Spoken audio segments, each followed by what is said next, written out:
Thank you very much. Like Ambassador Gooseby, this is the first time I have spoken in Vancouver since 1996, and my experience was very different than his. The IAS USA guideline panel was sitting at a table much like this in a much larger hall. And as we were presenting our guidelines, largely about protease inhibitors, 20 or 30 people stormed the room, came from the back, yelling, AZT kills, chemotherapy kills, ban AZT. They jumped on the table and they poured buckets of red beet juice over all of us. So, Julio, I hope that the audience today will be warmer to the presentation, unless you're sitting between Jens and Joop. So it is my pleasure to present these guidelines for improving entry into and retention in care and antiretroviral adherence. These are evidence-based recommendations by a panel convened by the International Association of Physicians in AIDS Care, and they were just published online in early March in the Annals of Internal Medicine, and you can find them there for free. And there will be a paper publication very soon. I also at the outset would like to thank the NIH Office of AIDS Research for their considerable support and financial sponsorship. So usually at this point I would do a little discussion about rationale, but Peter did that for me, so all I have to say is cascade. That's why these kind of guidelines are needed. So I'll walk you through our methods. We did a systematic review of the international literature beginning in about 1996, because that's when the tide turned in HIV.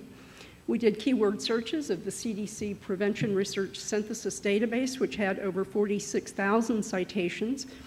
We also did ad hoc and hand searching of the key literature and included conference abstracts from the preceding 2 years. And this yielded about 325 studies that needed to be evaluated. I will say that qualifying studies had to have a comparator arm with some sort of a biologic or behavioral outcome, and also interventions had to be studied in the context of HIV. We had 2 independent reviewers who reviewed each one of the studies and graded them according to the Newcastle, Ottawa, or the Cochrane criteria, depending on the study design. And then the writing team graded the body of the quality of the body of the evidence and the strength of recommendations. For measuring and monitoring of these processes, we had a slightly different methodology, and the qualifying studies actually had to include not only an adherence measurement method, but also a biologic or clinical outcome. And then we used a different tool, the Quality Assessment for Diagnostic Accuracy Studies, for data abstraction and initial grading. And so this is our grading table. It's a little bit different than what you're familiar with in terms of grade, but we have 4 categories for the quality of the body of evidence, ranging from 1 to 4. 1 includes randomized clinical trial data or overwhelming observational data. The lower category 4 would be associated with observational data that had some sort of substantial limitation. The strength of the recommendation was graded A through C, A being that almost all patients should receive this course of action, B, most patients, and C, that is not routinely recommended but may be of use in certain circumstances. So in terms of entry into and retention in care, Peter just made the point, thank you again, Peter, for doing half of my talk, that systematic monitoring is really critical for entry into care, for retention in care, and really every step in the cascade. So this is a first basic recommendation. It seems like a no-brainer, but the truth is it's very hard to do, and many jurisdictions and many care settings are unable to do this very basic step. We are able to recommend 3 different interventions. First of all, brief strengths-based case management, the ART model for individuals with a new HIV diagnosis. And then intensive outreach for people who have not been engaged in care within the first 6 months, and the use of peer or paraprofessional patient navigators also can be considered. And these last two have a lower level of evidence and strength, and that indicates a need for further study in these areas. We made recommendations for future research, and I'm not going to go through all of those. There are 57 of them, so we would be here all day. But I do want to call out for entry and retention into care that we have recommended evaluation, comparative evaluation of the P4P4P, which is pay for performance for patients programs such as those in HPTN 065 described yesterday, including financial incentives. In terms of monitoring antiretroviral adherence, first of all, we recommended on a very basic level that self-reported adherence should be collected for all patients. Given all the limitations that we know about self-reported adherence, still it is a place to start and should be done for all patients. Yesterday, Julio pointed out the importance of pharmacy refill data, which has been exceptionally helpful in British Columbia, and where that is available, we recommend that it be used. But we also made some negative recommendations, so things that are really not supported by the evidence, and that would include drug concentrations and electronic data monitors, which are largely now most appropriate for the research setting, not the clinical care setting. Also, the data are quite mixed about pill counts performed by staff or patients, and they are not recommended in a routine clinical setting. When you look at antiretroviral strategies in terms of adherence, we're able to recommend, based on the evidence, that once-daily regimens are preferable for treatment-naive patients, but also for treatment-experienced patients who are on complex regimens, if you can find a regimen that has equivalent efficacy. And likewise, we recommend fixed-dose combinations in the setting of regimens that have equal efficacy and safety.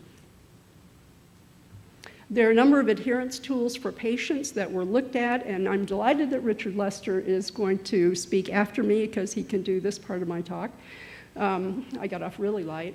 But we drew on his work for this first recommendation having to do with reminder devices and use of communication technologies, particularly with an interactive component. We also were able to recommend that education and counseling used with these adherence tools, it can be very effective. And speaking of education and counseling, there really is an expansive literature on this. We were able to recommend that one-on-one education for antiretroviral therapy as well as one-on-one adherence support should be offered to all patients. In terms of group education and group counseling, we also make a positive recommendation in that regard. However, it's very difficult to tease out the characteristics of groups that actually have the active components. So the format, the content, the actual implementation are areas for future research that can't really be specified at this time. Multidisciplinary education and counseling interventions are recommended, and peer support also may be useful and, again, is an area for future research. We looked at health service and service delivery interventions, and we were able to recommend that task shifting with nurse or community-based care was effective in under-resourced settings. And actually, we made a recommendation for future research in more highly resourced settings to look at task shifting in this context. We also recommended case management interventions that provide basic resources such as food, housing, and transportation where available. Integration of management services, medication management services in a pharmacy context can be considered, and there have been some very promising data from California and other places about that. And again, a negative recommendation that directly administered antiretroviral therapy, which I'll call DART, as opposed to DOT, which is more in the substance use area. DART is not recommended for routine clinical care settings, and there are a number of studies that support this strong recommendation. However, DART is effective in certain areas, and I think, all of these things are sort of contextual, so trying to figure out what works where is really, really complicated. So in substance use, populations, we were able to make several recommendations. First of all, that opioid replacement therapy is effective and should be offered. That DART is recommended for people with substance use disorders, and moreover, that DART could be integrated into methadone management treatment programs, and there is a great deal of evidence about this. In terms of mental health, screening, management, treatment for depression and other mental illnesses is very effective in combination with adherence counseling. And another area for future research really involves these other mental illnesses, because really depression is the most well studied, and there's a huge gap when you get to other mental illnesses. In incarceration, DART is recommended for people who are incarcerated, and it may be helpful in the post-release setting. We need more data in the post-release setting. And for homeless and marginally housed individuals, we were able to recommend case management as well as pillbox organizers. Now, the areas for pregnant women and children and adults really are areas that need a great deal more research. Our recommendations for pregnant women were really limited to the prevention of mother-to-child transmission setting, and one recommendation had to do with HIV testing and serostatus awareness as an intervention to improve adherence, and the other was to use labor ward-based adherence counseling for women who come into labor without having been on antiretroviral therapy before. For children and adolescents, you'll notice that the grading for all of these recommendations is lower than the others, and that speaks mainly to the sample sizes that were involved, the difficulty in doing research in this population, and also the small number of studies that were available. So we were able to recommend youth-focused case management as well as therapeutic support and pill swallowing training for younger patients. This is another setting where DART improves outcome for some patients and may actually help to identify reasons for treatment failure. So we made some general recommendations for future research, and honestly, this area is ripe for future research. So when you're writing your R01s or your grant proposals, I think there's so much that needs to be done. We tried to give some guidance on that. Comparative research designs need to be used wherever possible. So many of the studies we looked at were underpowered, they had no comparator arm, they were short, they didn't include biologic outcomes. So we recommend comparative studies where possible, long-term studies of interventions, and post-intervention follow-up, including biological outcomes, specifically viral load. And then across the board, we need formal cost-effectiveness analyses to inform programmatic decisions, and rigorous implementation and dissemination studies to guide our scale-up of the interventions that are effective. We identified a couple of emerging issues. Strategies are needed to improve adherence and outcomes in the context of multiple morbidities. And we see this in so many of our patients, but it's really poorly researched. And another emerging issue of which we're all aware is the need for comparative research on adherence strategies for biomedical prevention, specifically PrEP and microbicides. And I think we've seen that just as in treatment, adherence is the Achilles heel for prevention with antiretrovirals. So I want to mention and thank the other guidelines panel members beyond the writing team, and Peter Marks was one of those. Thank you, Peter. And Kurt Betwith is actually on the writing team, if Kurt is here. The external reviewers, we had an external review process before submitting the paper. And I, of course, would like to acknowledge again the Office of AIDS Research at the US NIH for their support. The guidelines would not have been possible without their support and funding. So thank you, Jack. Thank you, Bob. We could not do this without your help.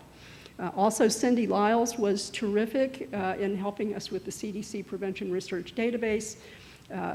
Jose Zuniga from IAPAC was the conceiver and the shepherd of these guidelines, and Angela Knudsen did the hard administrative work. And I'd also like to acknowledge the systematic reviewers who really did an incredible amount of work looking at these research studies and the editorial assistance from Ann McDonough. And finally, I'd like to say, given my experience with ACT UP in 1996, first of all, that was a group of ACT UP that was disowned at that very conference by all the rest of ACT UP. And I have to say, in all seriousness, this is ACT UP's 25th anniversary, and we would not be where we are right now without the advocacy from this and many other groups. And so right now we are all missing a demonstration in New York City on Wall Street. So I just want to say thank you to ACT UP and to say that I think advocacy is continuously needed. And one thing that we should incorporate in our scientific work is also the sense of outrage that has been conveyed about what needs to be done still in this epidemic. So I thank you very much.